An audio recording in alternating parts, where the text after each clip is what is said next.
Bem-vindo às aulas de Circuitos Eletrônicos 2. O transistor de efeito de campo FET 3. Análise de pequenos sinais para FET, parte C. Os FETs, então, fornecem excelente ganho de tensão, alta impedância de entrada, baixo consumo de potência, boa faixa de frequência de trabalho, e a análise que a gente está fazendo sobre os FETs é em corrente alternada agora, ou pequenos sinais, que pode também ser de corrente contínua, mas que estão entrando na sua porta, no seu gate.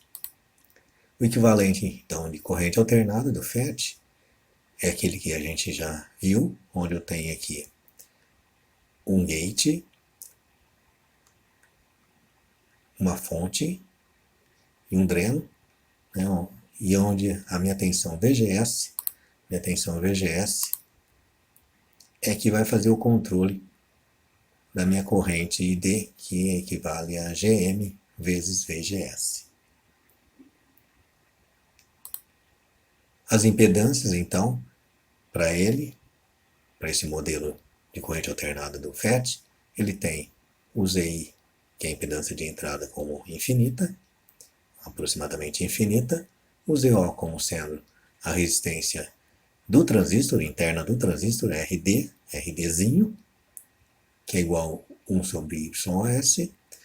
Esse parâmetro, então, ele é encontrado no datasheet do transistor, dos FETs, e o GM pode ser, então, conhecido no datasheet também como se fosse o YFS. A configuração que a gente vai ver é uma configuração do JFET como seguidor de fonte. Nessa configuração, ao invés de a gente tirar a nossa saída sobre o dreno, ela vai estar saindo agora sobre a fonte. Então, o que a gente tem? A gente tem, então, que a partir de um sinal de entrada, eu tenho um sinal de saída na mesma fase, e nesse caso, esse sinal de saída, ele vai ter um ganho máximo igual a 1. Ou seja, eu não tenho entre aspas, uma amplificação. Sendo que esse circuito seguidor de fonte aqui, ele é bastante usado quando eu desejo isolar um determinado sinal de entrada de um outro que está para um outro circuito. Pode servir para interfaces, para fazer esse isolamento, onde eu necessito de uma grande impedância de entrada desse sinal para esse lado do circuito. Ou seja, ele é usado onde não se necessita ter algum tipo de amplificação, mas sim um isolamento ou uma melhoria do sinal de entrada. O equivalente a C, então, do seguidor de fonte, ele tem o dreno aterrado e tem o meu valor de resistência RS aqui, colocado no source, da onde eu tiro a minha saída VO. A parte de entrada é semelhante aos outros que a gente já viu. Se a gente redesenhar esse circuito, então, eu vou ter que o meu circuito equivalente em corrente alternada pode ser expresso dessa forma, onde agora o meu dreno é colocado na fonte. Nota então que a minha corrente GM vezes VGS ela inverte, e o meu valor de VGS agora ele está colocado entre o gate e a fonte, que está colocado no meu circuito disposto dessa maneira. Ou seja, eu tenho essa VGS aqui diferente antes, quando eu tinha o VGS nessa posição aqui, ó, onde eu tinha o meu VGS mais aqui e menos lá. Então, nesse caso aqui, eu tenho meu VGS ligando esses dois elementos, que seria o que? O gate e a fonte, só que agora na malha direta do meu equivalente de corrente alternada. Se a gente for analisar então a impedância de entrada desse meu circuito, eu vou verificar que ela continua sendo igual ao RG.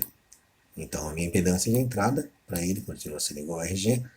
No entanto, a minha impedância de saída agora ela altera e pode ser calculada da seguinte maneira. Primeiro, para calcular a impedância de saída, eu vou fazer VI é igual a zero. Fazendo VI igual a zero, significa que eu estou aterrando essa parte aqui. Então, o meu VGS vai passar a ser positivo desse lado, negativo desse, que é contrário ao meu VO. Então, dá para saber que eu tenho que estipular meu VGS aqui em função de VO. E, usando a LKC, nesse nó agora, que é o nó da fonte, onde eu tenho as correntes que entram no nó e as correntes que saem do nó. Então aqui, ó, I output mais VGS vezes GM é igual a I de RDzinho mais o I de RS, onde as tensões VO estão em todos os pontos.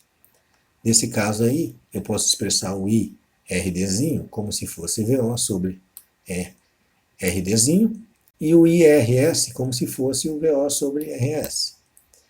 Substituindo então esses valores e isolando o VO, eu consigo então fazer uma relação entre a corrente IO e o meu VO.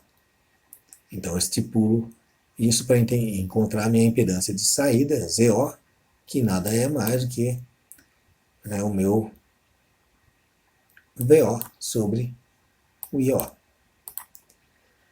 Ou seja, tenho aqui o meu VO e o meu valor encontrado de corrente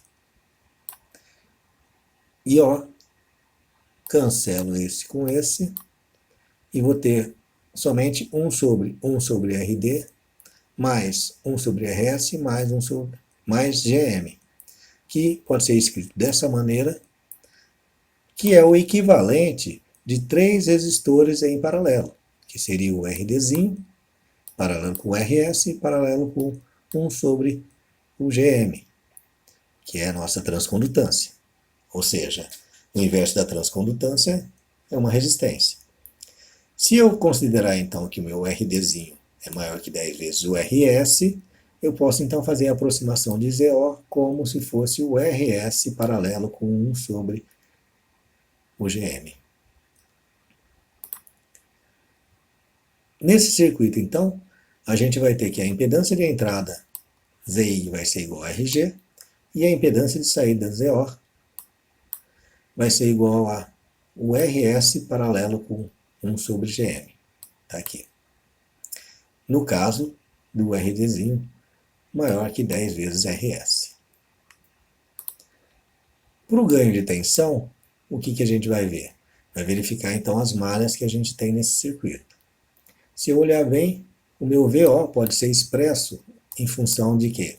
Da corrente que passa por esses dois resistores em paralelo. Então é o GM vezes VGS multiplicado pelo valor de RDzinho em paralelo com RS.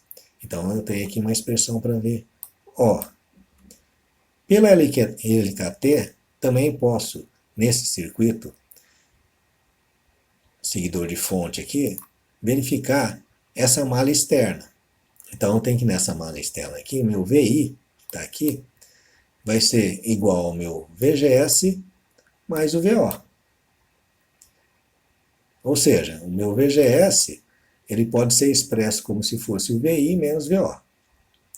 Substituindo isso daqui nessa expressão, eu tenho então que o meu VO é igual a GM multiplicado por VI menos VO, multiplicado por RDzinho paralelo com RS. Daí eu já tenho uma relação entre VO e VI. Preciso simplesmente separar os termos, separo os termos onde eu tenho o termo de VI e o termo de VO, isolo o termo de VO e a partir de que eu consiga dividir o VO por VI, passo esse para o outro lado da equação, eu tenho meu ganho AV, que vai ser expresso como se fosse GM multiplicado por RDzinho paralelo com RS, dividido por 1 mais GM multiplicado por RDzinho paralelo com RS, que pode ser então aproximado por GM multiplicado por RS sobre 1 mais GM multiplicado por RS, quando meu RDzinho for maior que 10 vezes o valor de RS. Nessa condição, então. Então eu tenho minhas expressões do ganho, que denotam que a fase não altera, então não tem modificação, e observando de novo que o ganho maior que eu posso ter aqui, ó, é o ganho de 1. Tá? Então, eu teria ganhos menores do que 1 para esse circuito aqui. Não sendo um circuito, então, indicado para fazer amplificações de pequenos sinais. Mas sim para fazer o quê? O isolamento desses pequenos sinais em relação a outra parte do circuito. Um exercício para isso, então, a gente tem aqui esse circuito seguidor de fonte. Então dá para ver que diferenciar esse circuito com bastante facilidade, porque eu tenho aqui, não tenho nenhum resistor RD, e a minha saída é tomada aqui na fonte, no S, onde eu tenho aqui um VGS quiescente igual a menos 2,86 e um ID quiescente igual a 4,56. De novo, se eu não tivesse esses valores fornecidos, eu teria que encontrá-los usando o método exato ou a análise gráfica, para determinar então os valores de GM, RD, a impedância de entrada ZI, a impedância de saída com e sem o RD e o ganho de tensão com ou sem RD. Então, o meu valor de GM, com todos esses valores dados já, pode ser calculado usando aquela equação da transcondutância que a gente já analisou nas videoaulas anteriores. Está aqui o valor de 2,28. O valor de RD é o inverso de YOS, está aqui 40 kΩ. A minha impedância de entrada, ela já é vista direto aqui, como fornecida para essa configuração de fonte comum como 1 MΩ. Vou calcular então meu ZO com e sem RD e meu ganho com e sem RD. O meu ZO então com RD, ele pode ser expresso como se fosse o RD paralelo com RS paralelo com 1 sobre GM. Fazendo as contas dos valores aí, eu tenho um valor de 362,52 ohms.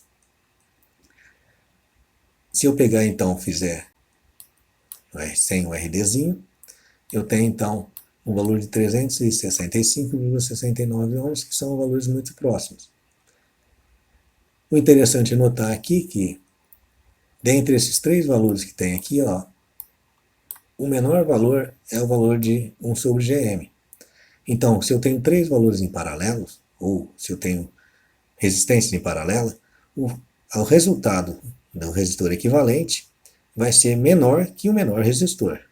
Faz com que o ZO seja influenciado bastante por essa resistência, que seria aqui 1 sobre GM. Fazendo meu cálculo do ganho AV com RD, então eu tenho lá a fórmula, que é o GM vezes RD paralelo com RS, dividido por 1 mais GM vezes RD paralelo com RS, substituo e faço o cálculo dos valores, vou ter um valor igual a 0,83, que é menor do que 1, conforme a característica do circuito seguidor de fonte. Se o RD for retirado, então eu fizer o cálculo sem o RD, eu vou ter uma fórmula do ganho simplificada que vai fornecer o valor igual ao com RD, que é de 0,83. Isso revela que o RD não influi no ganho para esse tipo de configuração. Então a gente pode utilizar as equações de aproximadas, onde eu tenho o RD, sempre pensando que ele está tendendo a infinito, ou seja, maior que 10 vezes o RS. Então, sempre posso utilizar então essas equações aproximadas. Na tabela resumo, então a gente tem aqui o esquema da configuração seguidor de fonte. Então tem aqui o seguidor de fonte aqui, que para esse caso que a gente viu nessa videoaula, serve tanto para o JFET quanto para o MOSFET do tipo depressão. Ok, pessoal? Por enquanto é só.